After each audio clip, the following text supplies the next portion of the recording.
for your patience as we get started. We're super excited to have y'all. Awesome. Guys, you want to get started? We can just hop right in. Yeah, we can go ahead. I'm ready. Awesome. Cool. Okay, well, thank you all for coming. We're super happy to have you all here, especially during Earth Week. It's a very special week here at WICC. Tomorrow is actually our anniversary of becoming an official nonprofit in the state of New York, so we're very excited about that. But welcome to WICCourse. This is an educational panel series put on by the Water Insecurity Correction Coalition.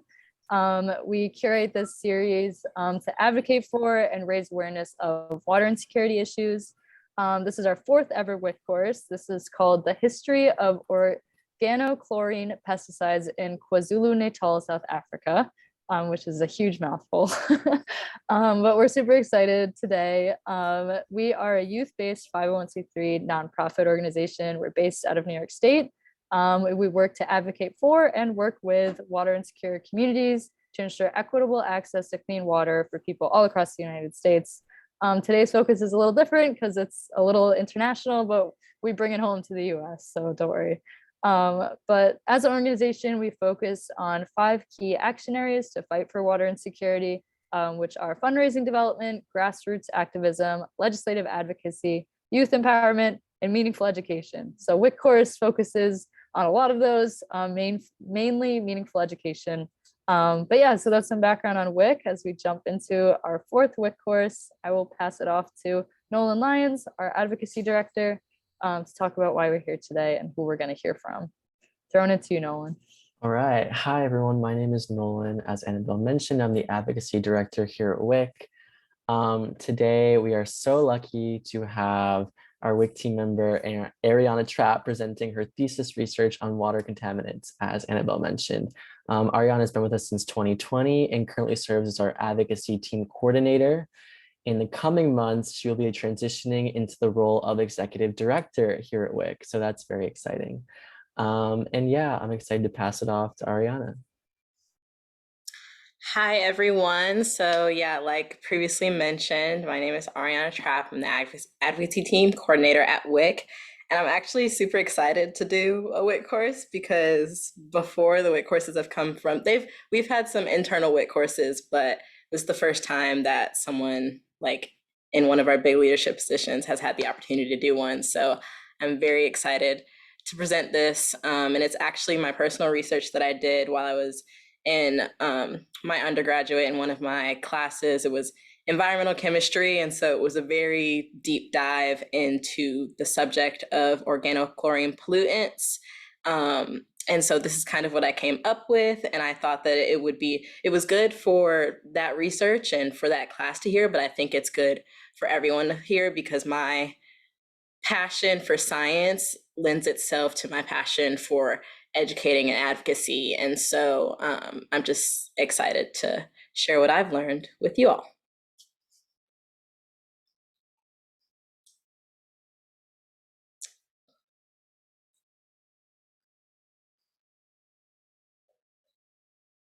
All right, so here we are, the mouthful that Annabelle said earlier. Here it is on a screen so that you can read it and figure out what it is we're saying. So organochlorine pesticides will be shortened this entire presentation to OCPs because that's good for us.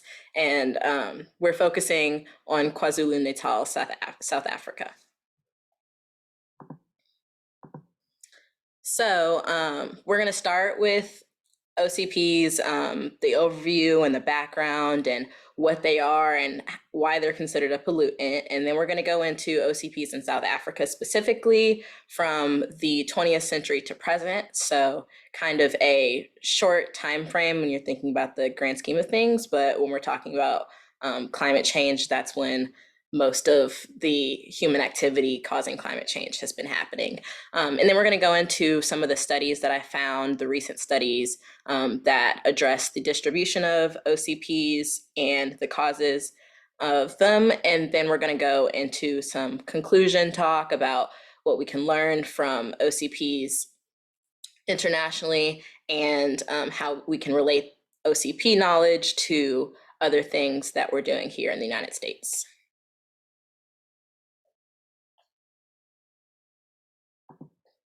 So first off, OCPs are a type of persistent organic pollutant. And a lot of people have heard that whole phrase shortened to POPs because that's kind of a buzz phrase in the environmentalist community. Many of their properties result in their presence being detected in water, food, and organic matter for generations, which is why they're called persistent organic pollutants. They persist and they stay in organic material. They're also agrochemicals used to mitigate crop damage and disease. So they are an immensely efficient way to get rid of pests and bacteria. And they were developed during World War II during the industry boom. And even today, they remain as one of the most effective agrochemicals ever developed. And their production and usage ultimately has been banned worldwide. If not banned, then extremely limited. And that is because after the effects and risks were noted by scientists, the OCPs were phased out of production in most industries across the world. And that was supported and kind of driven by the Stockholm Convention, which a lot of people have heard of in 2001. And many OCPs were in the list of what we call the Dirty Dozen. That Dirty Dozen is a list of just 12 substances that are considered some of the most harmful pollutants that we know of, whether they're natural or man-made. And the Stockholm Convention is not specifically aimed at OCPs, but it is aimed at POPs, those persistent organic pollutants in general, but it does, like I said, address several OCPs.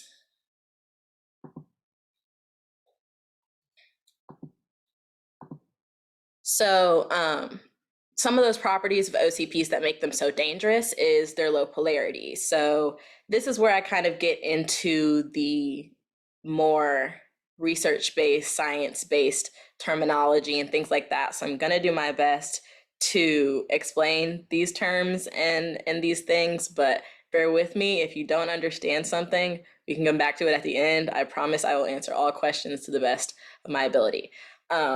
So OCPs have a very low polarity. They are chemicals at the end of the day, and polarity basically just describes how attracted a chemical has the potential to be to other chemicals. So because they have a low polarity, OCPs do not connect with other chemicals very well, which means they don't metabolize very well, because at the end of the day, chemicals need to attach and be attracted to each other in order to pass through systems. They also have low aqueous solubility, which is just a fancy way of saying they don't dissolve well in water. And when things don't dissolve well in water, it's like we know oil doesn't mix with water. Oil is hard to clean. Oil is hard to get stained, like oil stains are hard to get out. Stuff like that makes, like, low aqueous solubility makes chemicals hard to deal with. High lipophilicity, which also relates to oils, and it means that they easily attach to sturdy organic materials like fats and oils and things like that. And fats and oils stay in our bodies and stay in the bodies of all living organisms for very long times. And so they also have a high residence time and bioaccumulation, which means that they are not easily expelled as waste, so their effects multiply after each generation. A great example is when you think about the fact that babies can get things from their mother through breastfeeding. So it's that kind of effect, but on a large scale. If you're getting something from whatever you're eating, you are what you eat is basically what it lends itself to, because if we eat something that has toxins in it, we are ingesting those toxins. And if they ate something with toxins in it, we're also ingesting all the toxins that it ingested. So that's what bioaccumulation is. And the effects of that can be reproduction and birth defects, also immune system dysfunction, and that is across many species, not just humans. That can be, fish, alligators, birds, everything that is exposed to these kinds of chemicals.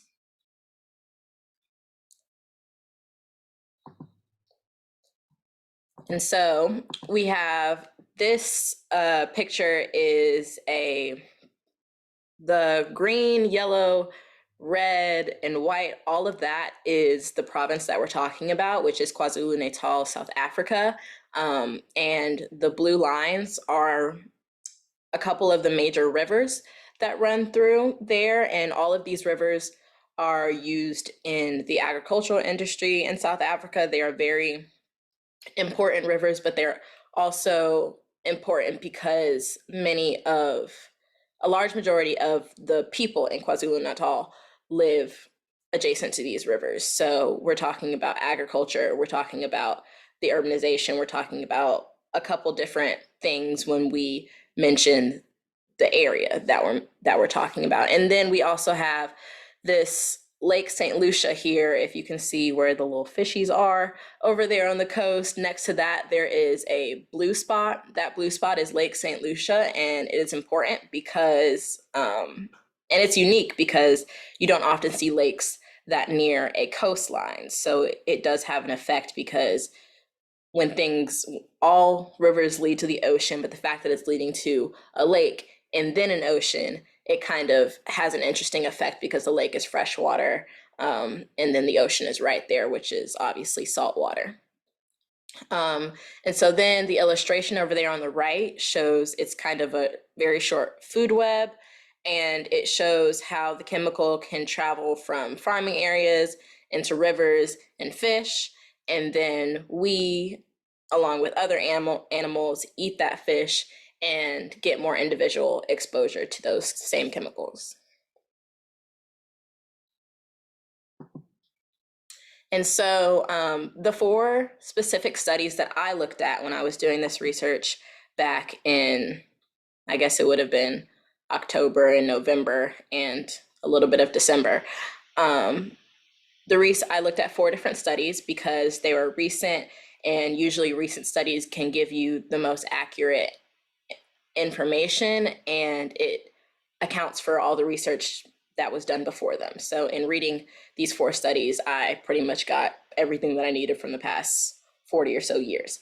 So the first study that I read, the earliest study that I read, was on the Umgeni River, which saw that the highest OCP levels were in sediment samples. So sediment is basically just like dirt, pebbles, anything on the ground. So the levels of OCP were highest in those samples as opposed to like a water sample or just an air sample or a plant or animal sample. The highest levels were in sediment. And they hypothesized that that was the result of discharge from a nearby wastewater plant. So there is a wastewater plant very nearby this river, and they figured that the OCP levels were coming from that plant. The first 2019 study that I read was talking about the Umsunduzi River, and it found that DDT was among the most prevalent of OCPs found. So OCPs include several different chemicals, and DDT is one of those chemicals. A lot of people know what DDT is. It is a very popular chemical used for agriculture. And so when they figured this, it was pretty easy to conclude that agriculture was the reason that they found so much DDT. And then the second 2019 study that I looked at was, again, the Mgeni River, and it found that among sediment samples, bank soil had the highest levels of OCPs. And banks are just river banks. So all of that sediment that's right up on the edge of rivers, which meant that there was a high risk of those OCPs polluting and leaching into river water. And we saw on the map earlier that river water leads to the lake, and the lake is very near many towns, many establishments, many municipalities, and then it leads into the ocean. And we all know that once things get to the ocean, there's a whole another host of issues that we can have. And then the last study that I read was actually focusing on that lake, Lake St. Lucia, and it saw that OCP detection was likely due to historical use, malaria control, and illegal activity, rather than the current use of OCPs in the area. And that is because, like I mentioned earlier, with the Stockholm Convention, OCPs are pretty much not in use right now, except for malaria control and illegal activity. So malaria control is important to note because in very specific areas in the world that are subject to malaria, like the Central America areas and South America and Africa, it is very common that malaria control is mitigated with using OCPs because it kills mosquitoes. That's really all it does. That's one of the things it does, but it's very limited. There are very strict rules on OCP usage for malaria. I think malaria has to get to the exposure, malaria exposure has to get to a certain rate, a certain number of people have to get it for it to be allowed to be used. It's not just, they're not just selling OCP as bug spray in the drugstore. It's not anything like that. But a bigger problem is also illegal activities. So although it is banned, like I mentioned earlier, OCPs remain one of the most effective methods for agro control, like agriculture in general. So a lot of these places and a lot of these companies are still using OCP illegally to maintain their agriculture activities. And then historical use just means that when we're talking about how heavily OCP was used in the past, previous to the Stockholm Convention, that's still affecting everything we've done today and everything we're doing today. So when we think about the fact that the Stockholm Convention was over 20 years ago, though we're still seeing those effects. That's why we call them persistent organic pollutants. That's why we talk about forever chemicals. And that's why we talk about the generational effects and the fact that what we're doing today to the earth can affect generations from now. So we're seeing that in real time. We put into practice these limits and these laws and the legislation, which was good. We did that decades ago, but it's still affecting us today, and it's important to note that it's still affecting us today. And so, again, some of the conclusions, we're going to circle back to bioaccumulation, and how that relates to us is that humans and apex predators just means all the big things that eat the small things. So, you know, sharks, big carnivores that you think of, sharks, crocodiles, I don't know, any other big cats, things like that. They're subject to negative effects, including birth defects, cancers, and a whole host of other things, but birth defects and cancers are scary enough. And so when natural resources are compromised, not just by OCPs, but by pretty much anything, if we think about all of our natural resources and how they can be compromised, usually the effects are birth defects and cancers. Usually that's what you see as being the result of that. And then the persistent organic pollutants. I'm going to keep saying POPs are persistent organic pollutants.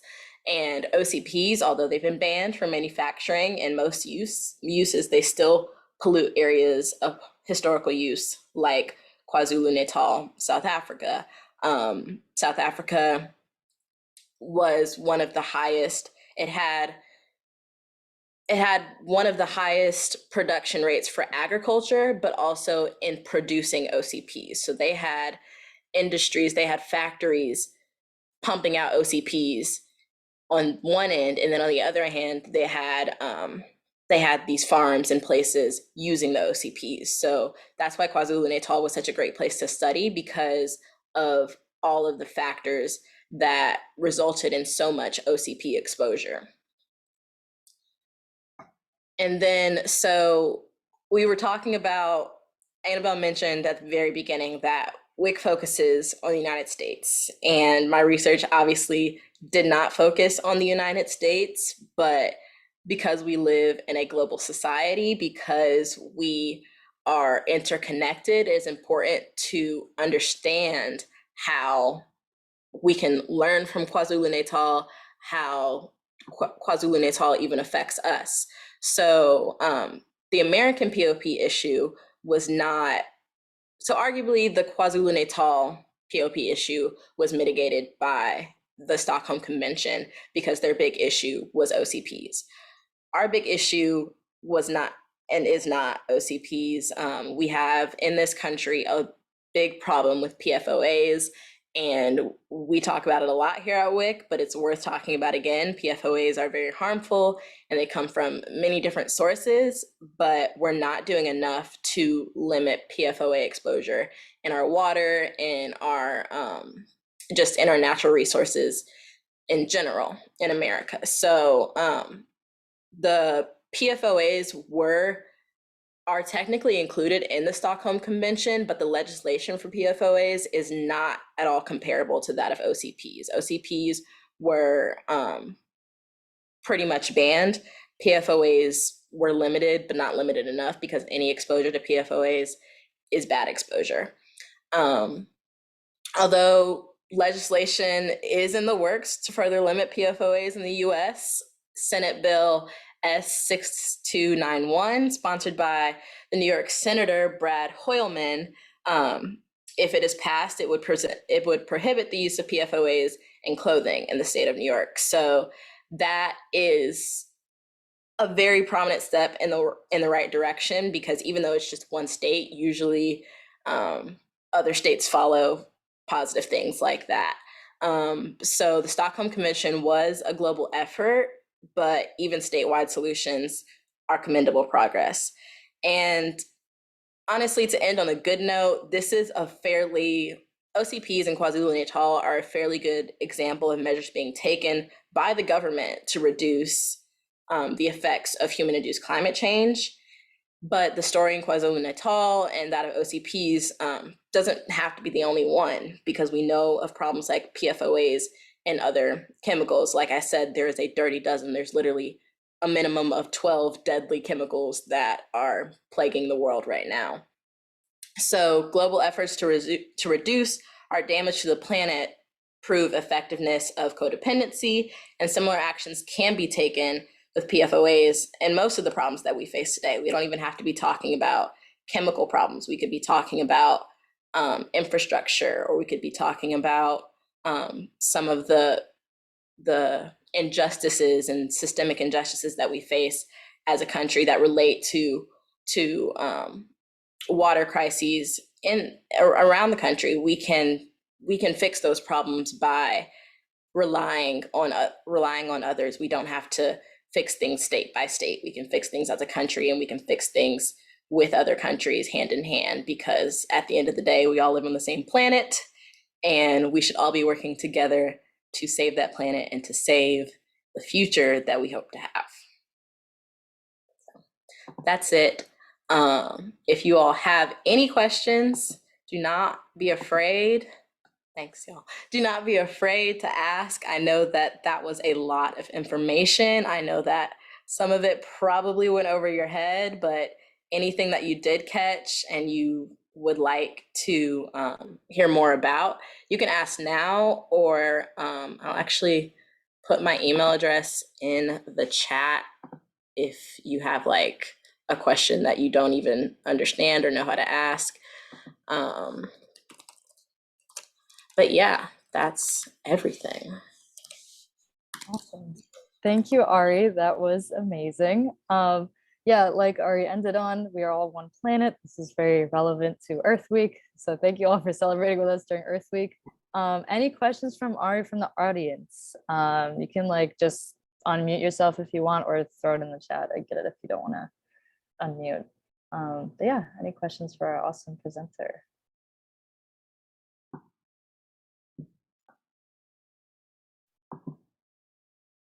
Awesome. Well, like Ari said, if you have anything, just send it her way. I'm sure she'd be happy to answer. Ari and Nolan, any closing words to our awesome audience for joining us today? I'll just say thank you, and thank you again to Ari, who spent so much time and effort on this research, and then more time and effort to kind of dumb it down in a sense for us who aren't so science oriented. We're more, action oriented, I would say. So putting it in a way that we can digest. Thanks for all that effort, Ari, and thanks for everyone for joining. Yeah. Yeah. Thanks, everybody. I do appreciate everybody for coming on. If you learned anything that you feel is useful to yourself and useful to others, please share. All of this information is if you frame it in the right way, everyone can find something that they relate to. So yeah, that's it. And yeah, Judith, I see your question. To everyone who RSVP'd, we will be sending the recording link to you after this. Once it's all uploaded to the cloud and everything, it will also be available on the WICC YouTube and also on our website at yeswic.com/WICCourse, which is WICCourse. So all of this information will be available afterwards too, so you can take the time to process it. But yeah, thank you for joining us. This was our 4th WICC course. If you don't already, follow us on Instagram at YESWICC. But yeah, thanks again to Ari, Nolan, and all of you awesome audience members. Enjoy your Earth Day.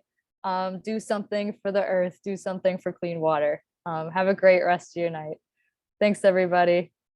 Bye, y'all. Thank you. Have a good one.